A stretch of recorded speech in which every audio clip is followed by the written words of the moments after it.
All right, this is part two, and we're going to go over the sequence of operation of these Rae Glycol skids. Unfortunately, this portion is a little bit drier, and it's just the nature of going over sequence of operation. Now, to begin, to turn on the pumps, the Corel is going to be looking for our glycol or our pump skid switches are set to on. Our glycol pressure is above 15 psi. Rack suction saturation is below 32 degrees.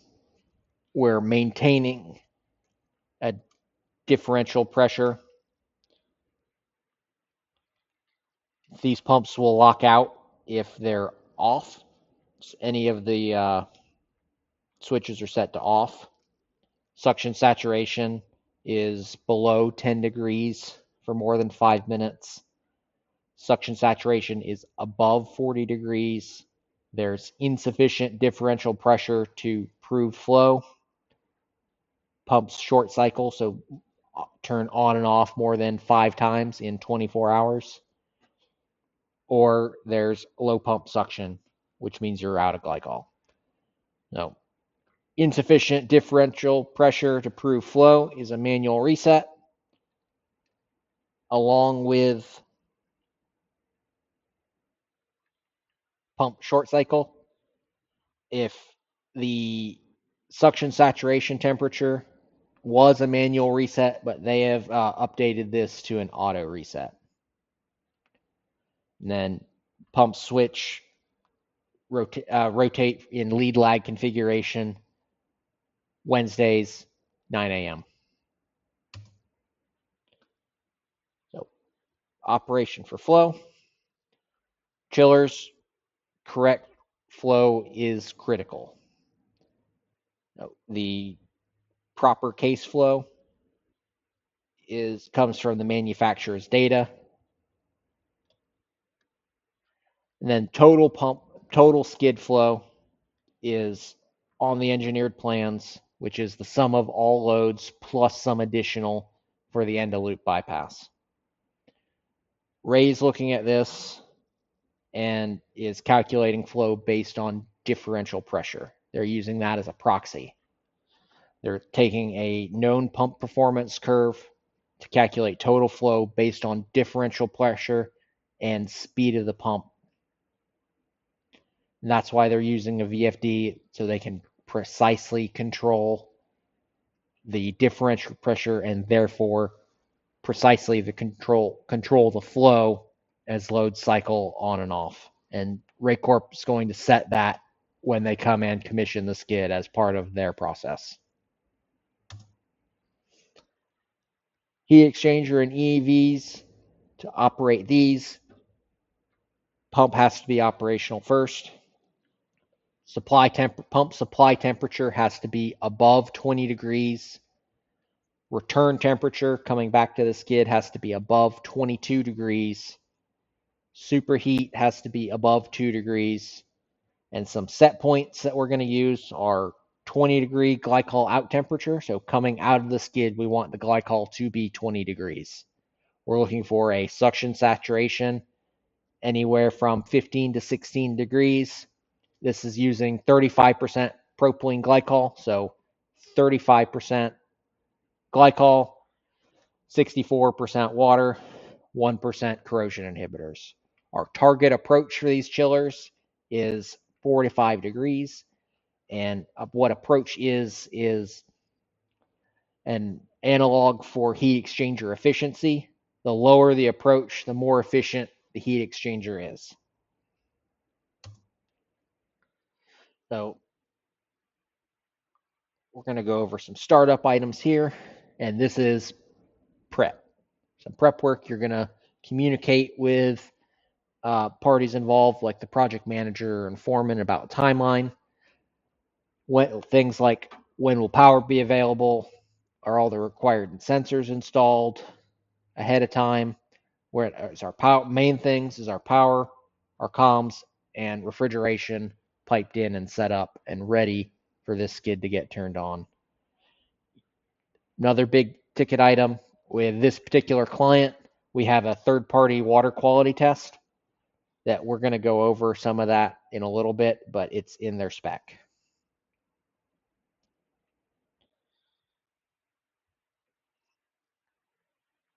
So startup on the electrical portion, we're going to want to make sure that there aren't any loose wires. So go through, tug on everything, make sure there's nothing just falling out of a connector or anything. Is the high voltage side of this is 460 volt, three phase. You don't want to find out the hard way that there's a 460 volt wire loose and everything's running. But before you turn it on, you're going to want to verify that you have the correct incoming power. Disable all of the pump skids, disable pumps and power on the skid. Verify that all your sensors are accurate and all the buttons work like they're supposed to. They've gotten better about it, but I'm still finding some errors with their wiring and still have to fix it on a regular basis. So part of this is we have to make sure that the new piping distribution system is leak free. What you're going to want to do is disable the skid pumps so they don't try to turn on because they see positive pressure. You want to valve them off and cap off air separators and any purge valves you have in the system. You want to pressure test the entire glycol loop fluid distribution system with nitrogen or compressed air for 24 hours at approximately 100 psi. The pump and skid components are rated at 125 psi, and the reliefs also pop off at 125 psi. We can use compressed air in this case because this isn't an actual refrigeration with traditional DX. We don't care about introducing moisture. We're going to fill this whole thing with water, so it doesn't matter. And as a bonus, if you have your skid powered on, you can use the onboard transducers to pressure test, and you can really speed up your diagnostics if there's a leak somewhere, because you can cut this whole loop in half. Startup, here's our flush and fill process that I discussed, that I said we would talk about earlier. So, number one, you're going to purge your air from your pressure test and then fill the skid with a cleaning solution. This is to get rid of any oils or debris from the inside of the pipe. And the cleaning solution this particular client wants is a 1% trisodium phosphate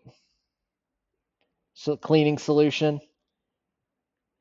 filled to skid operating pressure, approximately 30 to 35 psi. So from there, once you have that filled up, you want to run the pump skids for 24 hours, drain the cleaning solution from the loop, refill with clean water, run them again for 24 hours, drain all that water, refill again, run for 72 hours, and then that should be that. After that 72 hours is when your pre-scheduled third-party water test should be scheduled for. After you pass that test, you're going to clean the Y strainer and cut out the suction guide construction screens. Add glycol. We've been using Dow Frost 35%, and verify that the proportions are correct with a refractometer. Ideally, you purge from the highest point in the system. Make sure the pumps are rotating correctly and you do not want to mix glycol from different manufacturers.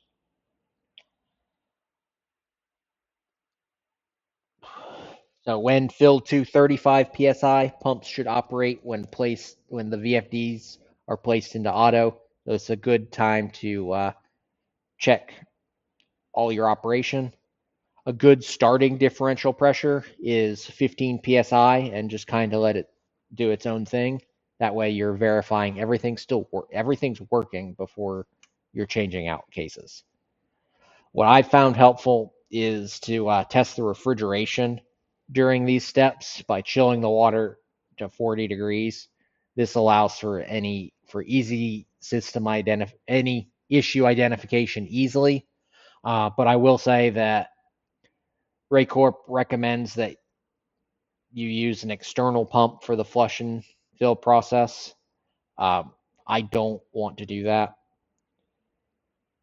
because you're not testing anything until the end, and that's just inefficient. What it does is it allows us to test the pumps, and not doing so allows us to test the pumps and refrigeration before we start actually changing out cases. On the refrigeration side, the two circuit evap, we're going to have to evacuate the line sets for the two circuit heat exchangers. These go back to the rack. We're going to pull our proper vacuum, leak search, verify our transducers are accurate once we break it with positive pressure, verify the correct refrigerant is programmed, check our glycol freeze point with a refractometer, and once glycol is in, it's safe to do so. Operate the glycol at our set point, 20 degrees. But very important, we make sure EVs operate as intended, and to keep the pump station open so as we cool the glycol, it contracts a little bit, and we'll need to feed more in to replace that loss of volume. Very, very important to make sure that this portion is done correctly. It carries the most risk of the entire process.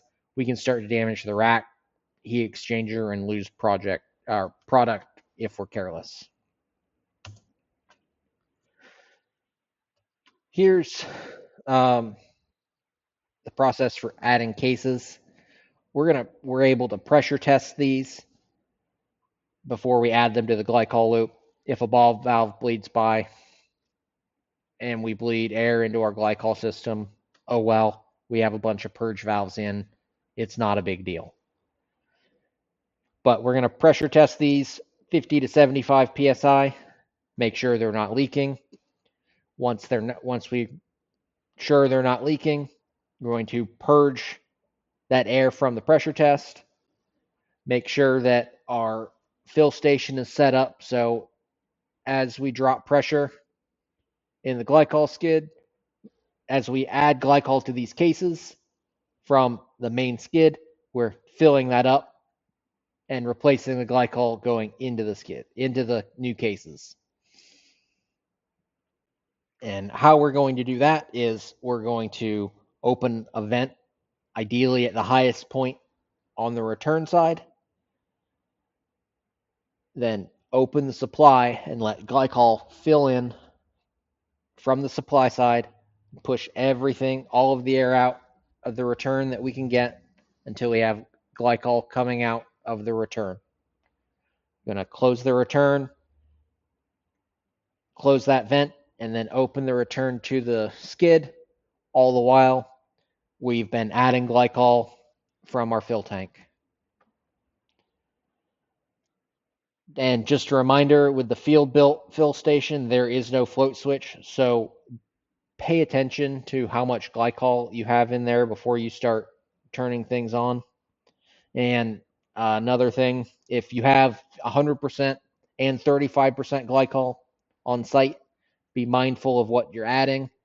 because they look identical. The the only thing is a little sticker that says this is 100% glycol versus this is 35% glycol.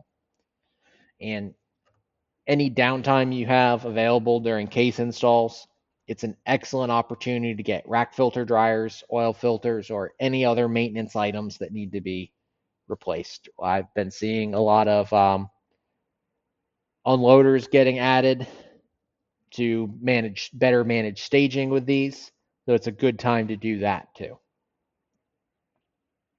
So setting flow version 1, this has pretty much gone away.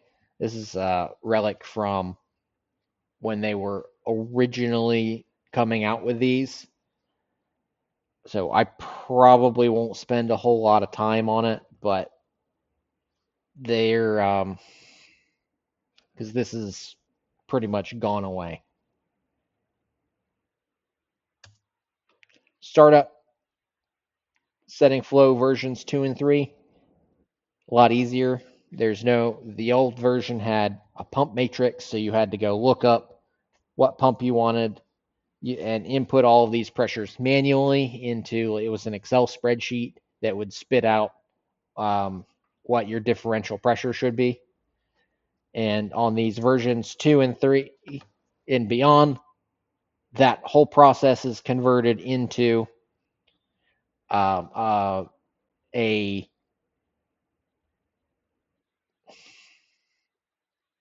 program in the Corel. So you enter the pump flow that you want into the Corel, and then you'll follow the onboard instructions, and it will set the flow for you, set the differential pressure by itself. So the end of loop valve on version 3 is one of the automated ones, and you don't have to go through and adjust that, but it's all right. Last thing here is the boss controller. So what that is a site supervisor controller that for remote monitoring and software updates.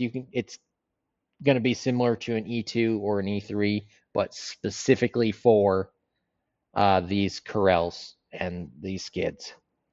What it does, it's going to connect to the customer network, internet network via Cat5.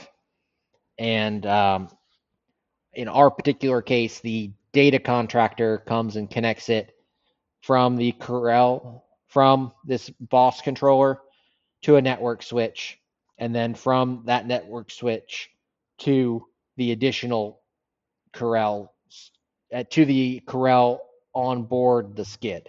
So these are not physically connected to one another. And once to commission this piece of equipment, it is primarily done by Rae Corp, but in our application is done with our assistance as necessary.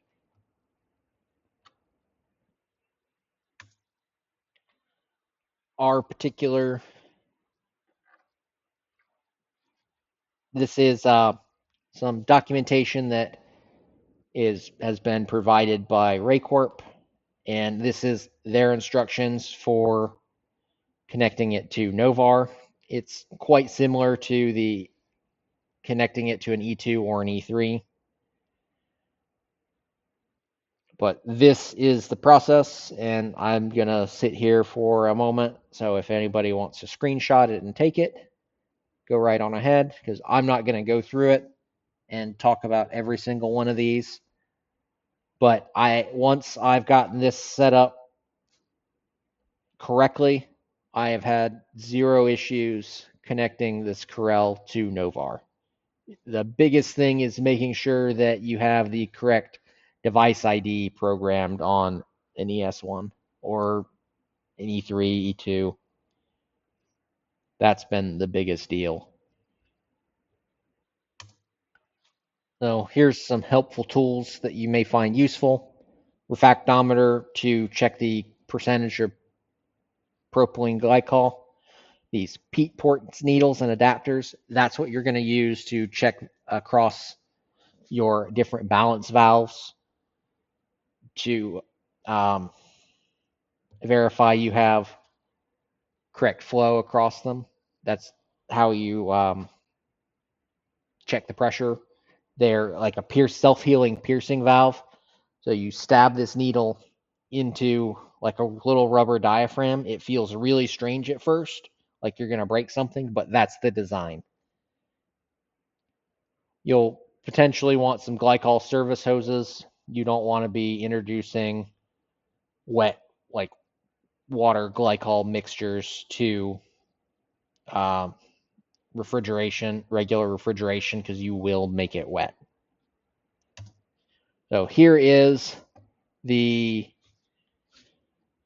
some helpful links to some equipment. Rae Corp has their support link. It has all of their equipment documentation at this walmartsupports.raycorp.com.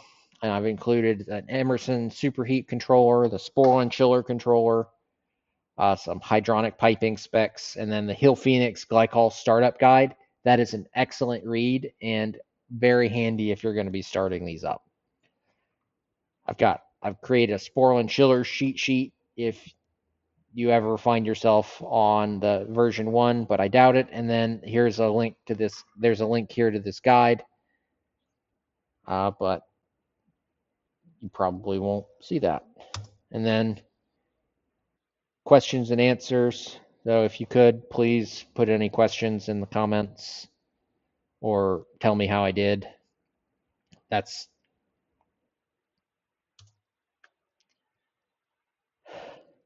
So let me know. Thanks.